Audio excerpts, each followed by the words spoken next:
हमारी संस्था donate life समाज में लगातार अंगदान की जन जागृति का कार्यक्रमों कर रही है पिछले 20 सालों से, और उनके साथ में जो ब्रेन डेड व्यक्ति होते हैं उनके परिवारजनों को अंगदान के बारे में समझा के उनका अंगदान करवा के अंग विफलता के मरीजों को नया जीवन देने का कार्य कर रही है। हम पतंग के माध्यम से 2 तरह के मैसेज फैलाते हैं। जो व्यक्ति पतंग उड़ाता है वो पतंग के ऊपर का मैसेज है कि आपके स्वजन के अंगों की स्वर्ग में ज़रूरत नहीं है किंतु पृथ्वी पर है, वो मैसेज पढ़ता है। और जब भी पतंग कट के दूसरे के पास जाती है तभी भी वो मैसेज पढ़ता है। हमारी संस्था का एक मिशन है कि जब भी 2047 में हमारा देश सभी शताब्दी वर्ष मना रहा होगा तभी हमारे देश में किसी भी व्यक्ति की मृत्यु अंग न मिलने की वजह से नहीं होनी चाहिए।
નિલેશભાઈ માંડલેવાળા એટલે શહેરનું એક સેવાભાવી નામ, જેમણે અનેક લોકોના જીવનની અંદર અંજવાળું પાડ્યું। હું ડોનેટ કરી રહેલા એ બ્રેન ડેડના તમામ પરિવારોને હૃદયપૂર્વક વંદન કરું છું, પ્રણામ કરું છું।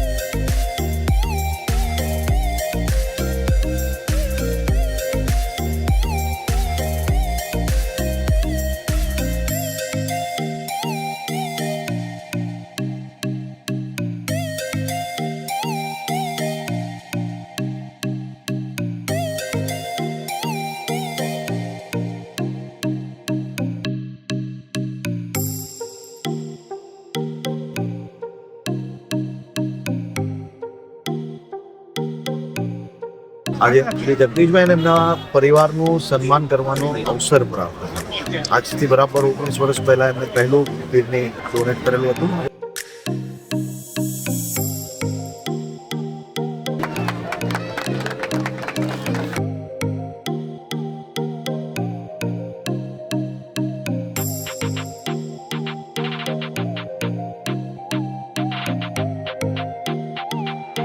નિલેશભાઈ માંડલેવાલા અને એમની આખી ટીમ આ સંદેશા જોડે છેલ્લા ઘણા વર્ષોથી સુરત શહેર અને ગુજરાતમાં કામગીરી કરી। હું આખી ટીમને અભિનંદન આપું। તમારા સ્વજનોના અંગની જરૂર સ્વર્ગમાં નહીં પરંતુ પૃથ્વી પર છે। આજે આપણે જોયા અનેક કિસ્સાઓ। પ્રકાશભાઈ જેવા યુવાન જેમને ઇલેક્ટ્રિસિટી શોક લાગવાના કારણે એમને પોતાના હાથ પર ગુમાવેલા। એક 14 વર્ષના બાળકના હાથ પડે છે અને બાળક તો આ દુનિયા છોડીને જતું રહ્યું, પરંતુ પ્રકાશભાઈને નવું જીવન આપી દીધું। બાળકના પિતા બી અહીંયા હાજર હતા।